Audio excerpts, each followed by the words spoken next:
dawned comfortable 19-point win, but it seemed there were a few rough spots, especially in the first half. How do you think the team is handling that right now? How do you think they did in the second half? Yeah. I thought we did enough to win a basketball game, but probably not enough to win this league. I think we just played undisciplined and uncharacteristically, just on both sides of the basketball.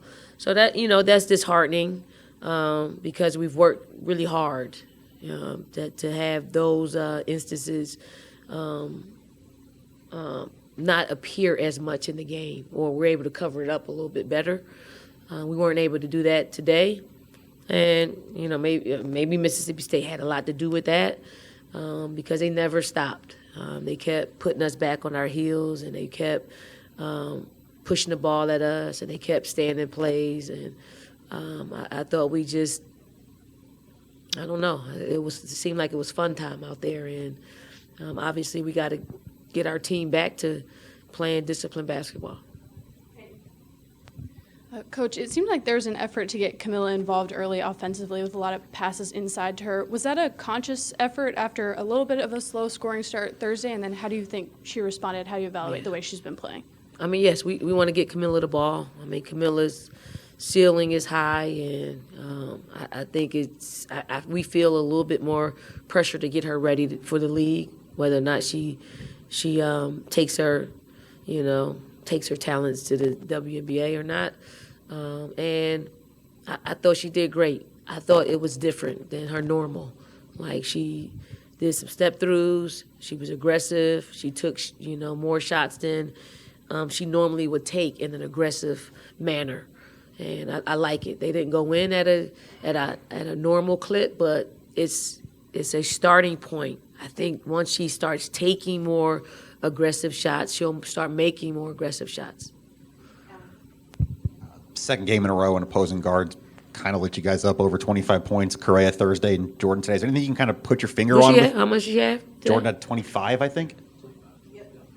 Anything you can kind of put your finger on with that? Or how much she have in the last 5-7 minutes? Do we know that?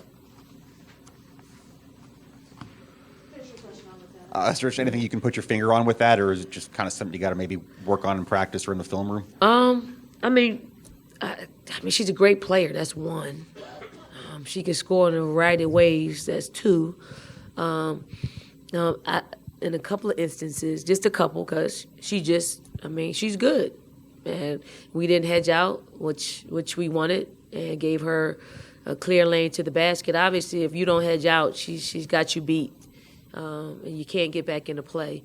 So she had a couple of those type of shots, and then, she had some shots where she just made tough buckets, and she outsmarted us.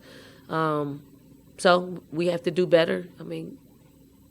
It's not to say that we'll probably have some more guards score 25, but if we take care, one of their high-producing players, I think it will favor us. 7.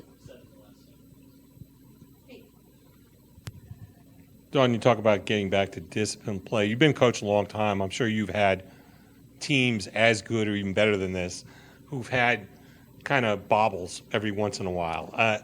Are you confident that this group can get back to it, or is because they're so new or so first time together that you have a little more concern? No, they'll get back. It's our job to make sure they get back. It's how quickly, but they usually do a really good job at responding, and it wasn't our normal post game talk. It was a little bit deeper than the normal, because it's it was somewhat of a build up to this, and we tried various ways to get them back, but you got to jolt them back at this point. So we'll take tomorrow off and get back on Tuesday and Wednesday to get going and see where it takes us to Mizzou. A lot of missed layups today. I think Stat Broadcast has it about 20. How do you rectify something like that? Is it a focus thing, or how do you kind of keep your team engaged to be able to make those shots that you're still generating pretty good looks, around the basket? I mean, you got to watch film. You got to see what the issue is. I mean, some of it is just, probably a focus thing. Some of it is, I know some of them probably caught them by surprise because they were so close and, seemed like a routine layup that didn't go in. I mean, I like the fact that, I love Camila's misses because they were different. Our guards missed a few that they normally make. I mean, you can't make it a mental thing. We have to rebound better. Like, we got to rebound those misses a lot better. We didn't do that part of it. We got, you got 22 offensive rebounds. That's effort. We probably had a lot more opportunity to rebound off, offensively that we didn't take advantage of. Don, what are those conversations like after you pick up a 19-point win, but no one seems satisfied to this team has experienced so much success so far this season? How do you get them to mentally keep their foot on the gas even when they're better than the team they're playing? I mean, you have to point things out. I mean, what I said, probably you need to turn your camera off to really get the full gist of it. But it's just getting young people to recognize certain things. And sometimes you do it different ways. You do it in this tone where it's conversational, and then you do it in a demanding tone. And it was more of a demanding tone because I don't really think they know. They're so young and they're so really out of it. They're so into their worlds that they really don't understand what's happening. And that's why we're here as coaches, to help them figure it out. School's out, so, their priorities change. They have a lot of time on their hands, and probably none of it is dedicated to basketball outside of practice and games. And we just got to get back in the flow. School starts tomorrow, so hopefully the academic portion of it will take up a lot of space, and then the rest of it is hopefully us and then basketball. Dawn, you talk about how young your team is. They're in that third quarter when it's still a little back and forth. Breezy steps up, hits those two big threes. It kind of extends things, makes things a little more comfortable. It's got to be nice to have a veteran like that who understands and is ready for those big moments. Yeah, I'm super proud of Breezy. Like, I'm really super proud of Breezy. She is comfortable. Like, she's comfortable on both sides of the basketball.